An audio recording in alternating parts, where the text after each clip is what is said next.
झुनुर बाजे तोर घोड़े केनु पूरा गे गजरा सजैले रानी माथे बांधी जुरा गे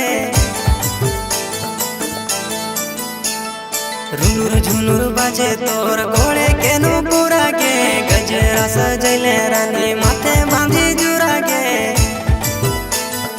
देखी मना हो फारेस सजनिया गजब खिलो हो तोर फेस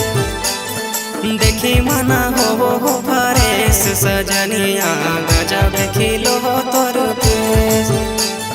रुनुर झुनुर बाजे तोर घोड़े केनु पूरा गे गजरा सजैले रानी माथे बांधी जुरा गे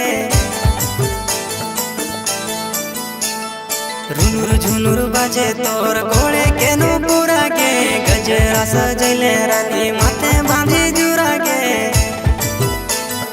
देखी मना हो फारेस सजनिया गजब खिलो हो तोर फेस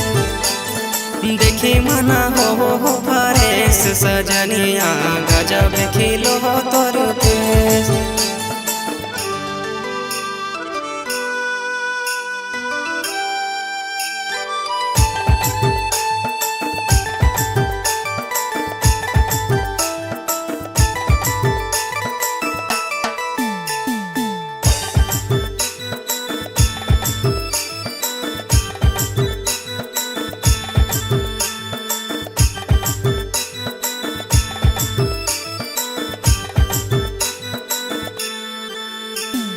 कारी के सूड़ो हवा में आचरा गे फेल हो गे रानी तोर आगे अवसर आगे कारी के सूड़ो हवा में आचरा गे फेल हो गे रानी तोर आगे अवसर आगे कमर कर धनी सोबो हाथे में कंगना गे हमारा बनाई लेना अपन सजना गे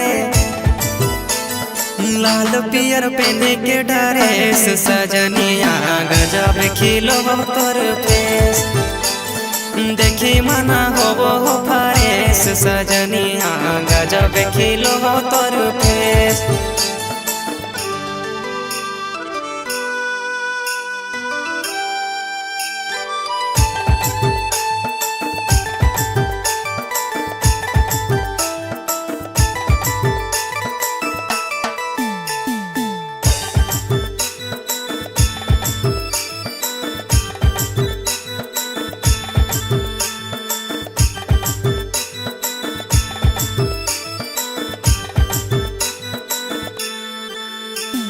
तोरे घर लेके हम आही बाराती गे बनी जो तो रानी हमर तोही जीवन साथी गे तोरे घर लेके हम आही बाराती गे बनी जो तो रानी हमर तोही जीवन साथी गे कृष्ण गिरीश गौतम करो हो वासन गे प्यार में पागल होई गे लैतान मान गे करी दली दिलावा करस सजनिया गजब खिलो हो तोर फेस देखी मना हो फारेस सजनिया गजब खिलो हो तोरा।